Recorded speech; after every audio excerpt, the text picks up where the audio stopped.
I think that he immediately puts them in a top AFC contention spot.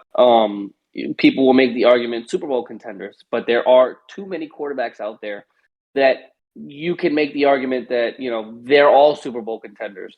But we've been saying this for a long time. Since Peyton Manning has left the Denver Broncos, they have had 9 or 10 starting quarterbacks in the 6 year period. They tried a bunch of experiments. They did the Brock Osweiler thing. They obviously tried the Teddy Bridgewater experiment. They tried Drew Lock, Paxton Lynch, so many different names that have just come out in the last couple of years that just did not pan out. And Denver's a quarterback away from competing in the playoffs. Let's be honest. They were a top 10 defense last year, and they traded Von Miller, who rumor has it, with his Instagram campaign, so to speak, it looks like he is trying to come back to Denver. So that's another story for another day. But if you go and bring Von Miller back, it's just, again, another weapon on that defensive side. Offensively, Jerry Jeudy, Cortland Sutton, Tim Patrick, and then Javonte Williams. That's probably one of the best offenses that Russell Wilson will have had in his entire career. Now, a stat that I actually found out a couple of days ago when the trade happened, Russell Wilson is the most sacked quarterback since 2018 with 189 sacks. Russell Wilson has no time to throw the ball. Russell Wilson has absolutely no consistency on the play calling aspect while he was in Seattle because they were a run first team and they would only throw in emergency situations. And by that time, Seattle was always down because their defense was so bad. Kyle and I talked about this. They haven't had a defense since the Legion of Boom. So I'm looking at this and I'm saying, you have a top 10 defense. You have a great receiving core. You have a great running back who's young in Javonte Williams. And you have a solid offensive line. Not the greatest, but not the worst. And I would say probably more than likely better than Seattle because it's really hard to get worse than Seattle. But I'm looking at this team and I'm saying you put him in a situation to win right now. He's in the prime of his career, like Kyle said. He obviously has a brand new rookie head coach in the offensive coordinator that came from Green Bay. Of course, I'm forgetting his name because my brain is ridiculously slow. And I'm saying we all know the offense that was run in Green Bay, and we know that he coached Aaron Rodgers. You're telling me if you put that man as the head coach and runs the offense, he's not going to favor his mobile dual threat quarterback who's got a great arm, who's known for accuracy, and is clutch in game-winning situations? The Denver Broncos were what, 7-9 last year, 7-10, 8 and something, right? I can't remember. I just for the life of me. The point is what I'm trying to get at is from that competitiveness that they had earlier on in the season to collapsing towards the end, because at the end of the day, you need a competent quarterback. Teddy Bridgewater gets hurt. You have to rely back on Drew Lock. Just it didn't work out.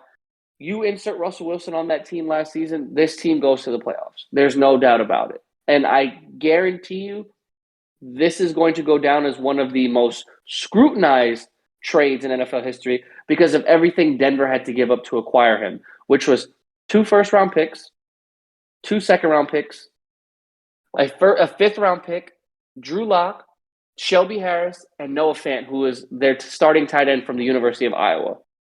All for Russell Wilson and, I think a 4th-round pick. So Denver has to give up an arm and a leg and then maybe a foot to get Russell Wilson. I say it's all worth it, bro. You are literally a quarterback away from competing for another Super Bowl. You have to go all in. Kevin, I'm with you 100% on this one.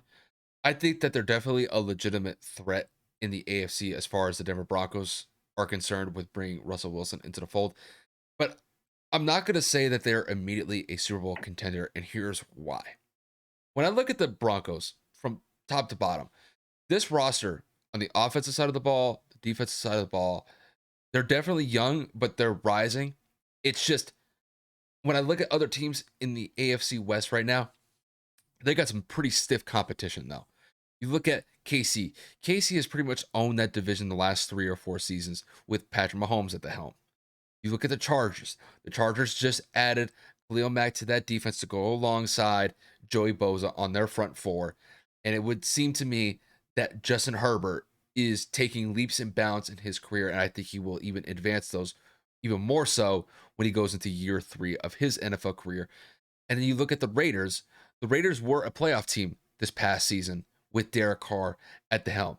So when you look at the AFC West from top to bottom, all of these teams are going to be super competitive this year. Now, where do the Broncos fall in line now that Russell Wilson's in the fold?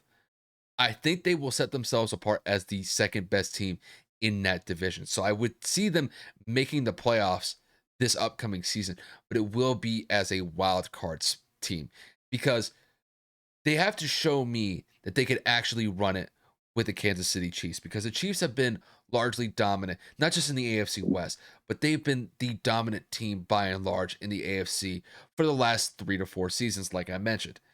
And I like the fact that Russell adds that leadership value to that quarterback spot, which, to be quite honest with you, they've been missing a leader at that quarterback position since Peyton Manning last played with them. I think in 2015 was the last season that he played for the Broncos. When you get Russell Wilson into the fold, he's going to be an immediate upgrade to the locker room. He's going to be a stand up guy. He was that his entire career in Seattle. I have no doubts that he's going to bring that to Denver. He'll bring that instantaneously. And I think just looking at this year specifically upcoming for the Denver Broncos, I think their youth will get more experienced. I think that they are going to be a successful team this year. I just can't say that, just because you add Russell Wilson, this team is immediately going to the Super Bowl. I can't make that jump yet. I don't want to be prisoner in the moment and just go all in on the hype train that is the Denver Broncos. But Russell Wilson in the fold, that is an immediate upgrade. I think it was a trade that had to be made just because they've had basically a carousel of talent at that quarterback spot since Peyton Manning left. You got a rock solid quarterback there. He's probably going to be the starting quarterback for the Denver Broncos for the next couple of years. That's just the way that I see it.